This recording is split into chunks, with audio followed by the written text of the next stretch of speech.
Isang magandang araw po sa inyo pong lahat. At salamat po short study po muli tayo sa salita ng Diyos. At thank you po, narito po tayo sa Matthew chapter 1 at basa po tayo ng ilang mga talata po. At alam niyo po, napakaganda po na simulan po muli natin ang pag-aaral mula po sa unang storyo po na nagbukas po sa New Testament. Alam niyo po, ang New Testament po, bago siya ay 400 years ang nagkaroon ng silent years. And those silent years ay, biri mo, ang Panginoon po ay, kumbaga nga, ang Bible po ay hindi nag-record ng kahit ano. This was the first time, no?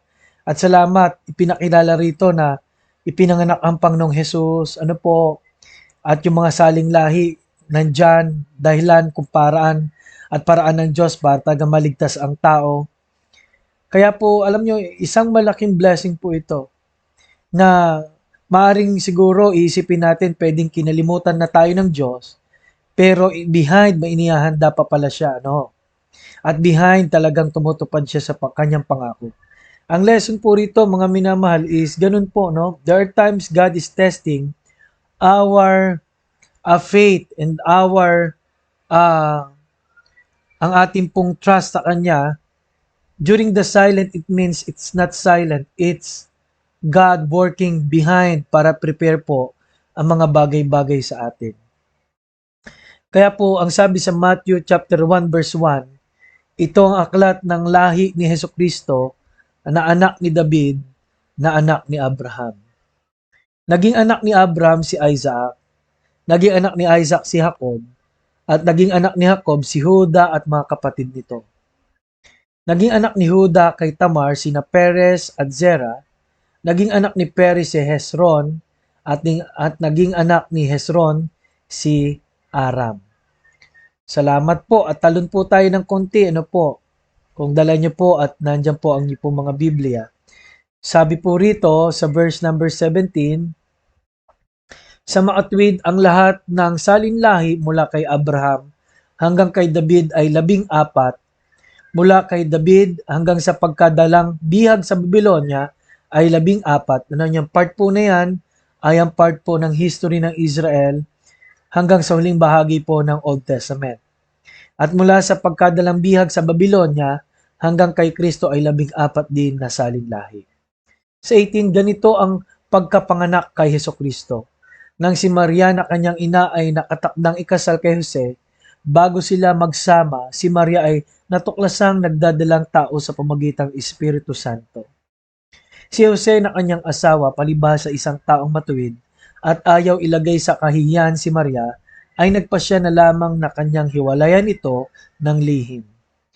Ngunit samantalang pinag-iisipan niya ito, ang isang anghel ng Panginoon ay nagpakita sa kanya sa pamagitan ng panaginip na nagsasabi, Jose, anak ni David, huwag kang matakot na tanggapin si Maria na iyong asawa sapagkat ang ipinaglilihin niya ay mula sa Espiritu Santo. Tingnan ko lang po ang mga highlights po. Itong isa po sa highlights, no? Siya ay manganganak ng isang lalaki at pangalang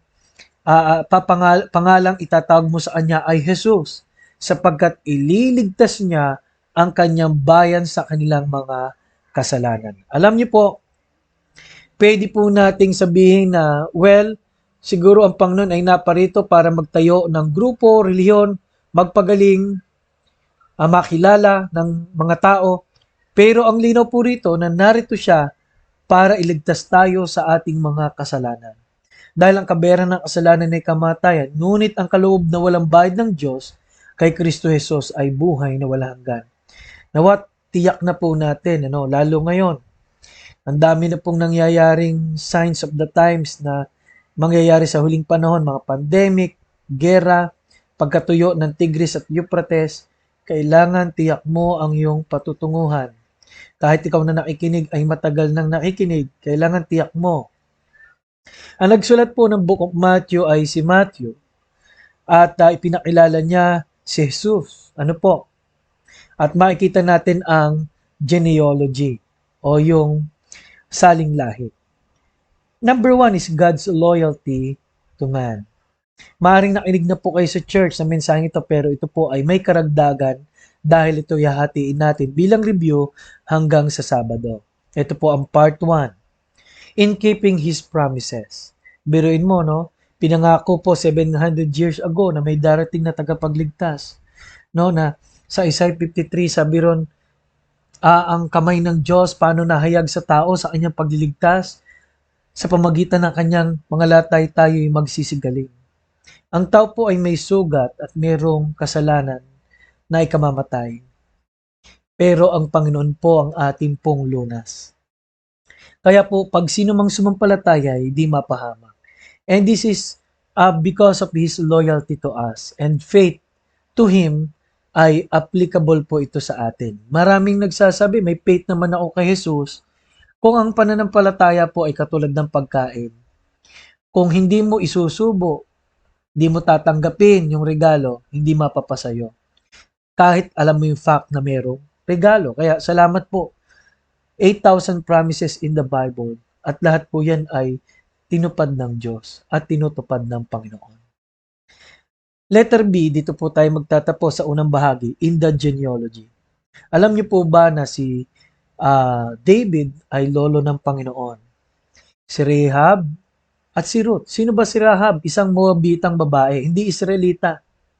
Pero dahil sa katapatan niya kay Naomi at sa Panginoon, naging asawa niya si Boaz, pinagpala siya at naging lolo siya o lola siya ng Panginoong Hesukristo. Si Ruth pala yung sinasabi ko, lola ng Panginoon. Si Rahab ay yung dun po sa Jericho, no? Na siya po ay pinangakuan na pag nagtali ng telang pula, siya ay hindi mapapahamak doon sa pagsakop na gagawin ng Israel. At siya po rin isa sa mga lola ng Panginoon, no? Naligtas siya, symbolizing yung red na telang yun ay ang gawa ng Panginoon sa buhay ng tao sa krus. Mga minamahal, God's loyalty to change, ang katapatan ng Diyos, ay nagbunsad para ang mga taong ito'y mula harlot po, harlot. Hindi naman Israelita, ngunit nakakilala, binago ang buhay, kaya ganun din po tayo ngayon. Anumang uri ng buhay po natin, hindi lang tayo may pangako at may kaligtasan, mayroong panibagong buhay. Kaya ang Matthew chapter 1, ang pagsasalaysay nito'y pag-asa. Kaya ang tanong po sa atin ng mga nakikinig ngayon, kamusta po ang pag-asa na kay Kristo? Tapat po ang Panginoon, magtiwala lang tayo sa Kanya. God's loyalty to man, God's loyalty to change, and our faith established in loyalty. This is part 1, ng loyalty of God in Matthew chapter 1 and chapter 2. Maraming salamat po at kita-kita po ulit tayo sa susunod na pag-aaral.